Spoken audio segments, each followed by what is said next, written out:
to another episode of Pop Culture Ponderers. I'm Joe. And I'm Lauren. And today, this has been a long time coming. Yes. So, a while ago, Lauren said she's going to make me watch KPop Demon Hunters. And I did finally. Yes. And I didn't watch it the normal way. No. If that makes sense. I went to visit my friend and his kids, and they were watching it, and I actually started with Soda Pop. Oh, okay. So that's where you came in. Pretty much in the middle. Awesome. But... Yes, pretty much.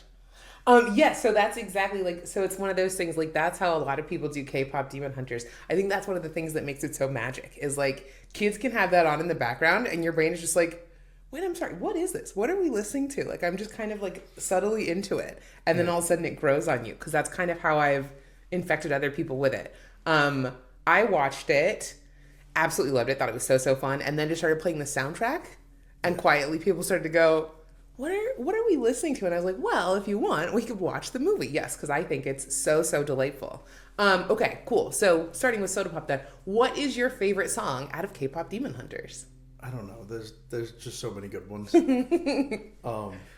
I do like the last song in the movie where, what was it? This is what it sounds like. Mm-hmm. I think that one might be one of my favorites. Yes, that one is. It's so good. I do. I love the music in the entire thing. They did a great job with that. In terms of and I don't think that K-pop is a genre that you're super familiar with outside of this. Yeah, I wouldn't have expected that to be. But they did a really good job of incorporating a very genuine K-pop sound to it. It does. It bounces the right way. The tones are great. I love the musicality of the entire thing. Overall, though, I thought the story was also very cute. I had a good time with it. It was a sweet movie. I can see why it caught on the way that it did, why people like it as much as they did. For example, when we were at Comic-Con, how many K-pop Demon Hunters did we see? There was thousands. Right. They were everywhere. They were everywhere. We saw every variation. We saw the Huntrix girls. We saw the Saja boys. Yeah. We saw the demon markings everywhere. We saw the bird. We saw the tiger. We saw everybody. Yeah. So that was super fun, definitely. People are into it everywhere. All right, cool. So in terms of why do you think it works so well? Why did it become so viral? Why do you think that people like it the way they do? I mean, like you said, the story was pretty good. It was, but the music was done so well, and it's so damn catchy that it gets stuck in your head. We went up to the cabin for Amanda's birthday, and I had a 6-hour drive. So I'm listening to all different kinds of music, and then out of nowhere I'm just let me listen to some K-pop. Just pop this on. So I put that on, and then it ended up getting stuck in my head the entire weekend. Yes. The song Golden. Yes, that happens all the time. I'll be playing the soundtrack, I'll be doing something else, and then later I'll find myself at the grocery store and I'm what am I? Oh yeah, okay, cool. It's strategy or whatever. That's what I'm seeing in my head right now. Yeah. Happens constantly.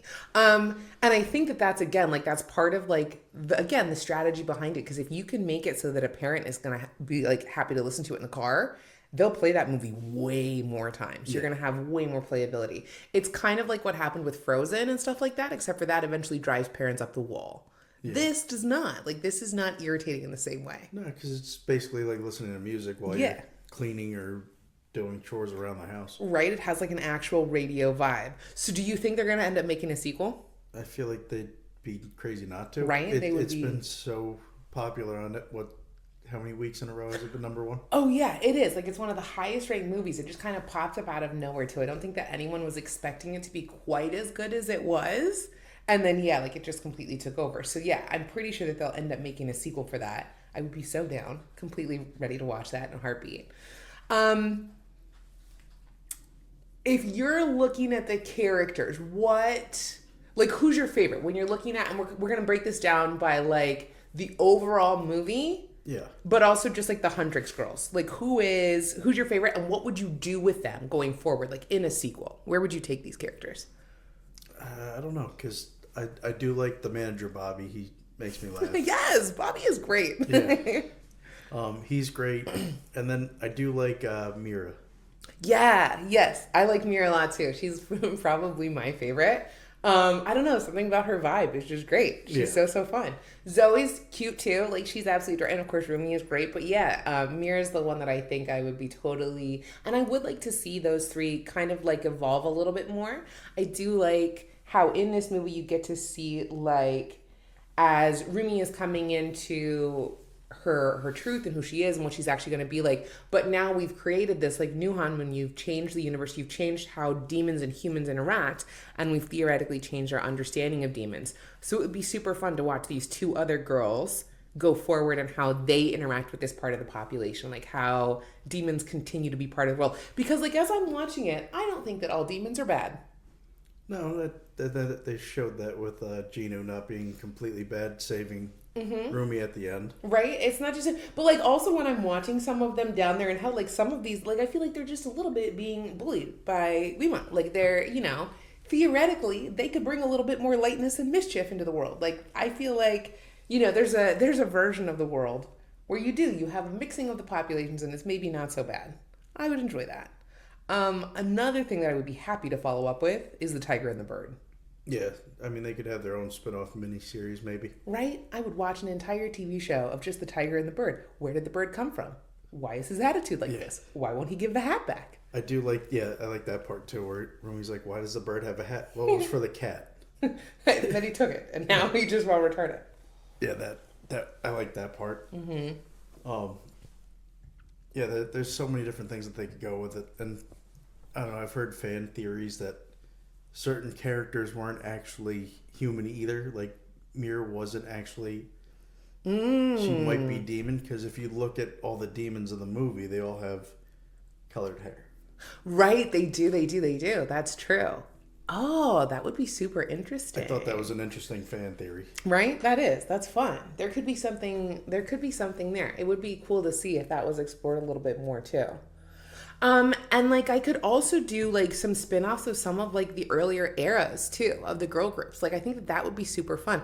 Looking at these different like as they've occurred throughout time. Yeah. Take me back to like the 20s. Like show me what that one looked like. Take me through time and show me what the different variations of this trio have been like. That would be super fun as like a spin-off too. I feel like there's a lot of places they could go with it. There's a ton of places they could go with that if they go that route. Right? Because you do. Anytime, that's always one of the fun things, like when you have something that's reoccurring through time, any of the franchises or ideas like that are reoccurring through time, theoretically, you then have the option of taking me to various points and letting me see what that looks like there. Like, show me this variation. Show me again what Demon Hunters look like. And it's kind of like what they did with the Alien franchise when you look at Prey. Okay. Because so we have the aliens. We're used to seeing the aliens. I'm running on a little tangent here. In the 1980s, so again, we're used to seeing the predators hunting through the forest with like machine guns. And then you look at Prey, and all of a sudden you have the first time a predator has come down. You have a Native American tribe. You have completely different hunting techniques, completely different mentalities. You could do that with almost anything. Show me a predator in feudal Japan. Show me a whole bunch of things. But it's something like this, a franchise like this, it would work really well. Again, I've seen these girls all the way from the 1800s. Take me all the way through. And then you can also show me what happens after this, like after they've changed the Hanmun. So you have both options in terms of where you go in time. But I would like to see more franchises explore that idea of like, you've created so much lore within your own world. You've given me so much potential, but as opposed to just taking the origin of your story and moving me forwards, let me see what happened back before. Like take me through. I feel like there's some missed potential in a lot of shows to do that, and I'm always excited when they kind of explore those options. Even if I know where the story's going to end up, I'm still happy to watch us get there. Well, yeah, that's like pretty much like watching Star Wars, how it went from the originals to the prequels to where we are today. Right? Like it's fine if the story is a little out of order. Another one that did that was Yellowstone. Loved Yellowstone, had a great time with that. Went back and watched 1883, loved that. I understand what's going to happen to the family, but still watching these first settlers come out, I was like, whoa, this is still great on its own. So yeah, I feel like the K-pop Demon Hunter world is a place where that would be a really fun concept, like to take me through time and show me, and again, to some degree, dimension too, because we have these other worlds. For example, I don't think our bird and cat come from the same plane as the demons. No. So where is that other place? What does that other dimension look like? What's going on there? How many different levels are there? Something like that would be really fun to explore. I like the potential of this world. Yeah, and then I'd also like to see how did Rumi's mom become impregnated by a demon? Right, because like that there's right? so many things that So many options there as to how we ended up in that situation. Did we have something like Gina? Was she also somebody that loved a deep, like, yeah, I would be very curious to see how we ended up in that situation. Yeah, I think there's a lot of places they could go. So I think that you're also right. They're going to end up doing some kind of sequel and it'll probably follow the same story. But hopefully they get creative and they spin off and they do some other things with it too, because I'd be down. That would be fun. And as long as they're all musical, I'm super in. Super in. I mean, even if it isn't a musical, just doing a spin-off with the cat and the bird, I think would be ideal. Seeing as neither of them speak, a musical would be much harder there. So that does make sense. But yeah, exactly. Like, that would be fun. I do have a good time with that. Anyone from Netflix watching the Yes. spin-off, we would love it. Also, just in general, if you're looking for ideas, if you need people to consult with, we're here. We're available at all times. Don't worry about it. Another thing that I super loved in this movie was the animation style. Okay, yeah.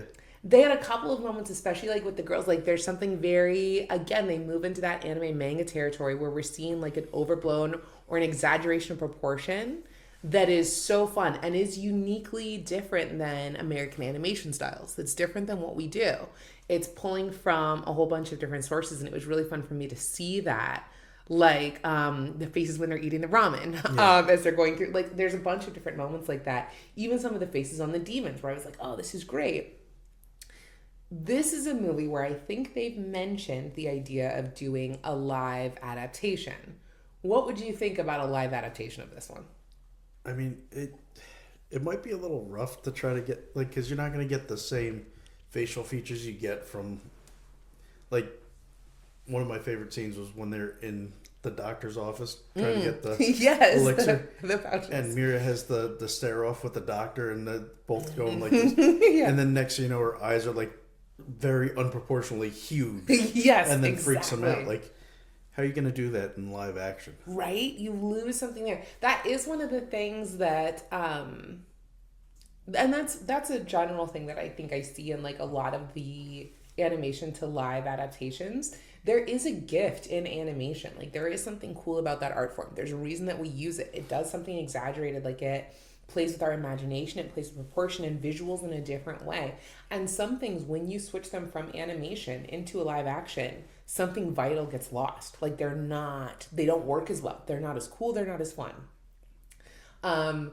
We've talked a little bit about How to Train Your Dragon. Yeah. And that was one that, because of the way that Toothless is, like, he does a fairly good job translating. They keep a lot of his expression, a lot of his motion. And because Hiccup is normally, he's got a very human and normal expressions in terms of the way that he's animated the first time. In terms of translating that into an animation, it works fairly well. Then you look at something like Lion King, where you're relying on all the faces to move and the animals to look cute or whatever. And you turn that into a real lion's face, and it's baffling. Because it's just a little animal mouth moving like this and nothing else happens with it. And for me, it loses all the joy and all the whimsy. Yeah. This would be that kind of feeling, I think. If they were to try and take K-Pop Demon Hunters and translate that into a live animation, it doesn't matter how bubbly you make the girls, how much fun you have in their personalities, you're going to lose something vital in the way that they can move, express in the way that they can bounce around and be in this world. This is a place where I think animation is really shining and doing what it does perfectly. Yeah. Well, then the other thing is, who are you going to get to play these girls? Oh my gosh, right? Who brings that energy? I don't even know. If you were going to cast this out as live. I don't even know. I do love the voice work that they got, and I have seen like some of the clips of them performing like on the late night shows or whatever, and three girls are adorable. Like the actual thing, they are like, they have like a very fun vibe. Even then, like, even if you were to cast them, I think it would be hard, but they're probably the best choice in terms of what you did. Absolutely. Like, because they have something that's very cute. But yeah, exactly. Like, I don't even know how you cast this over. That would be tricky for sure. Oh no, I'm imagining it though. Let's see. What else? There was a couple more things that I wanted to go through. Oh, I also like the idea of kind of introducing like an entire different, like they did a really good job of introducing a different cultural background and then not like expecting you to do the work of figuring it out. Like, in terms of, through our songs, we have lines that aren't going to be we're not going to translate this for you either, because it's coming from an art form. It's coming from K-pop.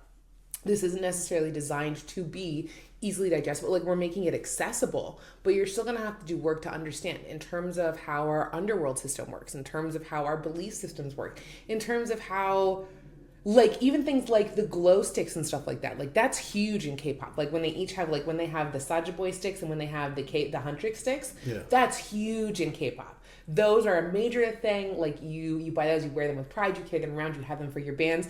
It's like a major thing. So I like seeing those little moments where, again, it's almost like a little kind of a gateway film where you could be a kid, you could be, 6, 7, 8, 9, see that, have no understanding of this entire other world and be like, whoa, there's this entire thing that could open up and really expand for me.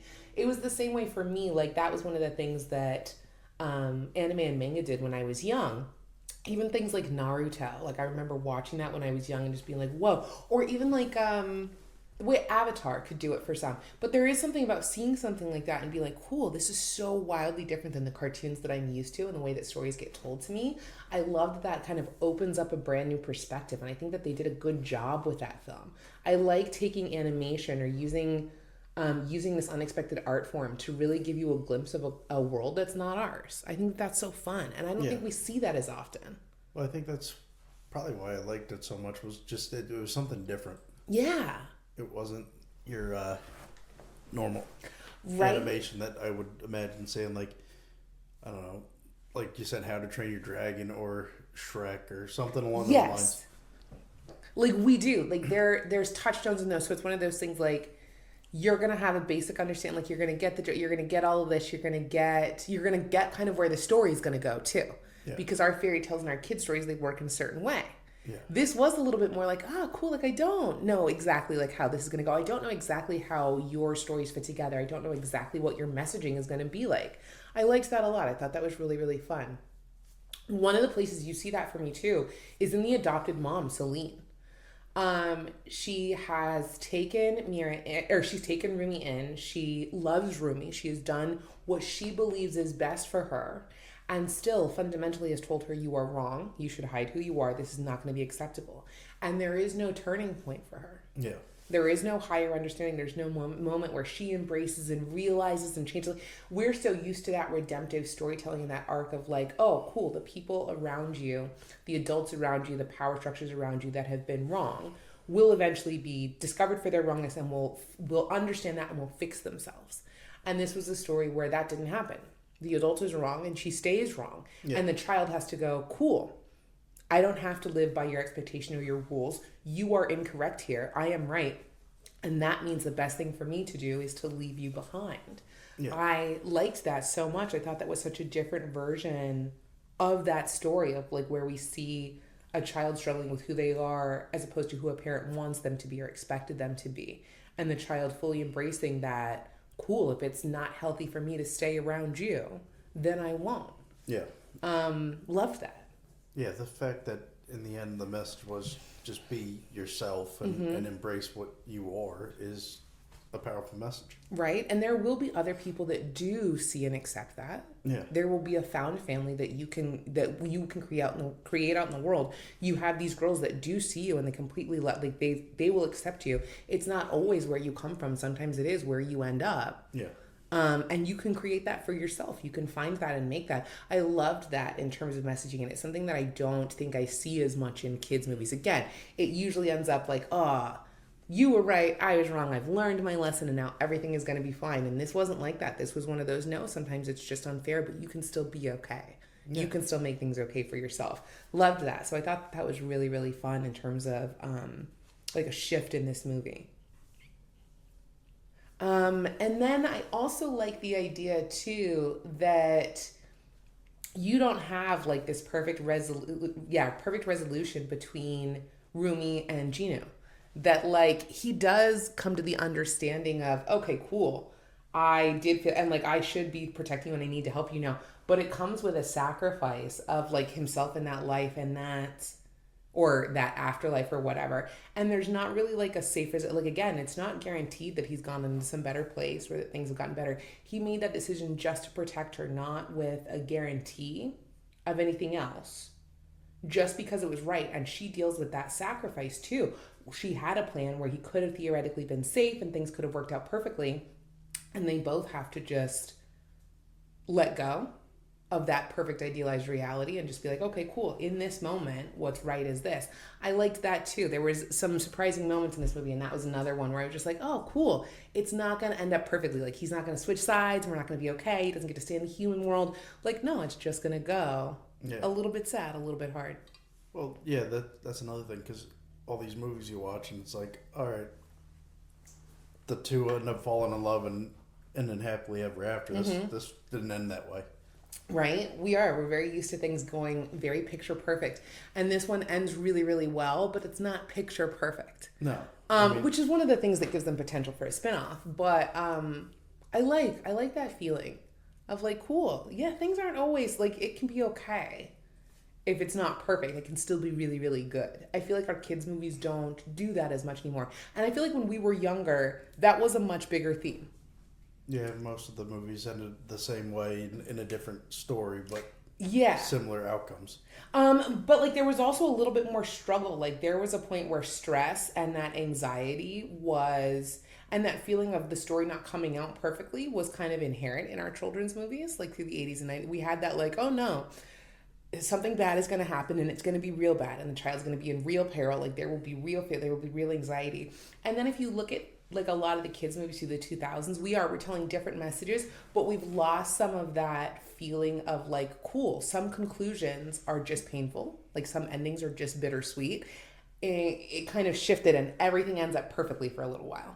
Like through the 2010s, you look at your Disney revivals, you look at, I mean, even down to your things like Cars, your Pixar, everything like that, like has a really sweet ending for a long, long time. And this is a little bit more bittersweet. I kind of like that shift of like, no, it's okay if it's not all like perfect all the time.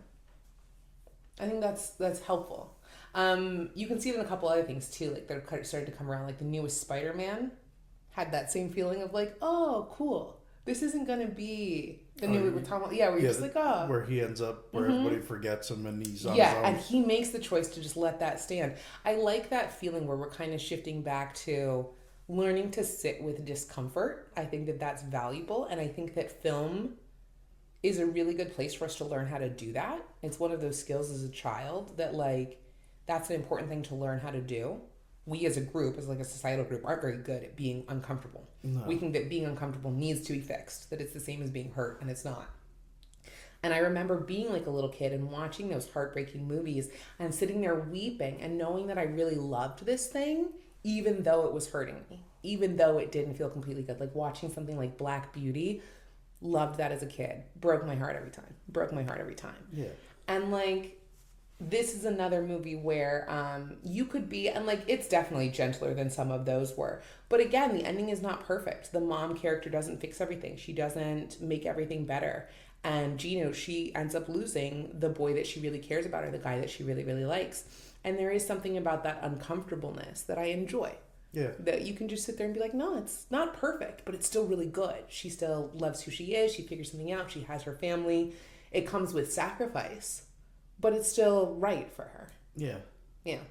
I enjoy that in our storytelling. I think it's good to give that back to children too. I was happy to see that in this movie, just that little hint of it. Yeah.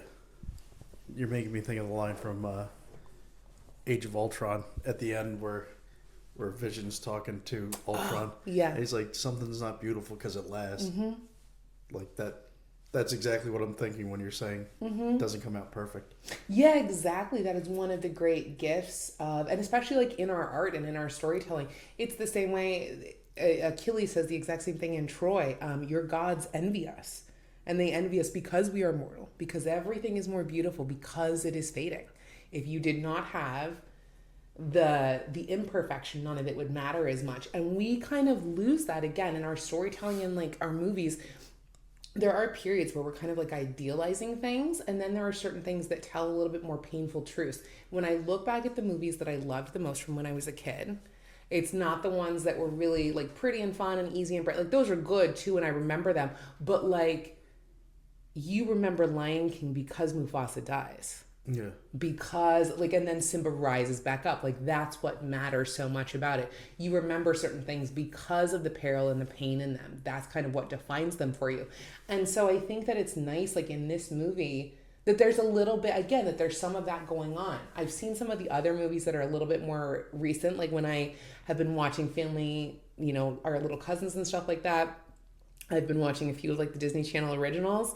They don't have that. They don't have that. It's all glossy and pretty and it's easy. And there's a conflict, but it feels very like, oh, this is the problem. How are we going to fix it? It's very and this minor was compared to... Yes. Yeah. It feels easy. It feels very cookie cutter and like you can go A, B, C, D. You can feel how it's going to go. And this one was just like, oh, no, that isn't going to get fixed. Like I really again, like this conflict with the mother, that was a big part for me where I was like, oh, interesting. And then as she comes back again and her only answer is still, my only answer for you is that you have to cover this up and hide. Like I can't give you anything else. Yeah. All of my training, all of my understanding, the limits of my soul and the human being that I am, I cannot go any further. I cannot learn new acceptance. I cannot change anymore. I love you, but this love is limited and it always will be. It will always come this way. That's true. Sometimes that happens. Sometimes the people we love fail us because their love it is defined by what they are able to offer. And that's not always what you need. And that was a great time. Like I remember watching that and just thinking, oh, wow, it's not going to get, and there's also not going to be like a punishment for her either. It's one of those things like, because you see that in some things like Tangled too, where yes, you have Mother Gothel who's bad and she's doing certain things, but there's also like the punishment. She loses something and it really costs her. And that parent figure, like she does receive some sort of punishment in the end. This one, there wasn't like that. She failed her child, her essential child, and still that was just it. She loses that child. She loses that relationship with that child. But again, like there's no higher learning. There's no world punishment. It's just she is limited, and so she is left behind. There's a simple truth to that I like quite a bit. It's the same way that I like the reason that Genu ended up down in the underworld. It's one of those things. I made a choice, and I will spend the rest of my life trying to escape that choice, but it was made in selfishness and just... again, very simple. Beautifully done. So things like that I really enjoyed in this movie. I had a way better time with it than I thought I was going to. Yeah, I didn't think I was going to enjoy it. I know. I was glad that you finally watched it too, because it is one that I have suggested it to a few different people, and I do. I think that once you give it a chance, it'll surprise you. I think there's more going on than people give it credit for. Yeah, and this is going to be a hot take, but Amanda does not like this movie. Does it? But I also think she didn't fully, full-heartedly watch the movie because she was babysitting the girls at the time that she babysits. And yes. It's you're realizing, you're not fully watching the movie. There's a lot of story behind it, not just the musical. Yes. You can't just be paying attention to the musical numbers. Because knowing her, she was probably either, playing with one of the girls or on her phone or something, and probably playing with the girls more than... Yeah, exactly. Something took her attention away from actually watching the full movie. Yeah, so it is that kind of movie where, and she has a tendency to, the minute, one of my favorite, I do love watching something with Amanda, because you can see her decide when she's not interested, and she's like, all right, cool. I'm done paying attention to this. I can't invest in it anymore. Yeah, exactly. She has, her first scan through, and she's like, this has not caught my attention. I'm out. I'm done. So yeah, it's the kind of thing that you do have to give it a little bit of a chance, or you do have to really focus. And the other thing that in general, this is going to be my general movie watching note, is going to go out for everybody. Doesn't matter what movie you're watching, this or another one. Don't look at your phone. Don't look at your phone. No. Don't look at your phone. If you're watching the movie, you got to watch the movie, okay? Because then when something has happened or you haven't looked or you've missed it, I'm not going to explain what happened. I'm one of those people, I put my phone down, I watch the movie because that's what I'm doing. I'm watching the movie. Now, I know that there are certain directors that make movies at this point designed for you to kind of drift away and not be paying attention. That means that they're making a bad film. Turn that movie off, put a good movie on. Don't look at your phone. Well, that's another thing. If I'm really trying to focus on something, I will not watch it on the TV. Oh, okay. I will put my headphones on and I will watch it on my phone. There you go. Because I physically have to hold it and I can't tune off of it to go to something else. Yes, your brain can't drift. There you go. So if I'm watching something, I'm like, oh, I really like this, but I didn't really focus on it as much as I should have.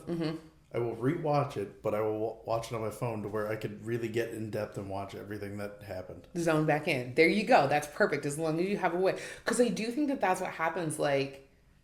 There's been a few other things that I've recommended to people, and I am by now very careful about recommending things to people. I'm going to recommend it if I genuinely know your taste, If I really think you're enjoy it, and if I think you're going to listen to my recommendation. Otherwise, I get to a point where I'm like, nah, I'm not going to tell you. It just doesn't matter. But if I'm telling you to watch something and then people come back and they're like, I didn't really get it. I didn't. I'm like, cool. You were on your phone. Because I know the things that I recommend are usually like, I'm going to require a little bit of thought. You're going to have to pay attention. I'm going to have layers in there. And then I'm going to ask follow-up questions. I'm going to have questions as to what you thought about the thing, and they're like, well, I didn't, and I'm like, no, you didn't watch it. So that is my general note. Well, this is kind of like a conversation I had literally last night. I was talking to a friend about Star Wars, and as I'm like going into details about like episode 1 where they're talking about Anakin's father, and he doesn't have a father. Like, I was trying to explain that to her, and she's like, I don't remember that. And I was like, well, you must have not watched the movie fully, because the mother literally physically said that. Like, yes, it's spoken about repeatedly. Yeah. It's an important point. They mention it numerous times. But yeah, that's like Amanda trying to watch this movie. I don't think she fully sat didn't really and invest herself into it like we talk about. Yeah, exactly. We're going to have to come up with some sort of chair that we can tie her to and then make her just watch things. We'll just have to keep her still. I know it sounds like a torture device, but we'll have to come up with something because she's got to really invest. It's a video on infomercials, and she'll sit there and she'll just be like, wait a second, there's plot here. I don't understand. Yeah, that'll be it. That'll be the long-term plan. This isn't boring. I'm out. All right, so I think that those are all my K-pop plops. Do you have anything else for this movie? Anything else you wanted to go through? Yeah, the one thing who would you relate to the most, though? Like you said, who's my favorite character? Yes. Who do I relate to the most? I don't know. Probably a combination. I am an interesting combination of Mira. Okay. Just her sullenness and the constant attitude and the not taking other people's nonsense. And the cat. Just blindingly dumb and really not getting the program and just kind of like toddling around and doing my own thing and jacking up somebody else's plan. Distracted by a pot and just like, wait, what? Yep. Oh, no. Did you? Yep. Got it. No. Listening. So probably a combination of those two. The two? I like that. What about you? I was thinking about this on my ride here, and I'm thinking maybe Zoe. Because like I feel like I have a tendency to be a little too much, but then in my mind I'm thinking I'm not enough. I was gonna say you got like the fun bubble energy too. No, I like Zoe for you. I think that's a good choice. Not too much too, but like exactly, like bring in the fun. You've got good energy. There's a joy that you bring. Yes, I think that applies. I think that applies for sure. And then who does that make Amanda? The bird. Right? Exactly. Just stealing the hat. Stealing the hat. Just over here like, I'm just along for the ride. Give me the hat. I don't care. Yeah, probably.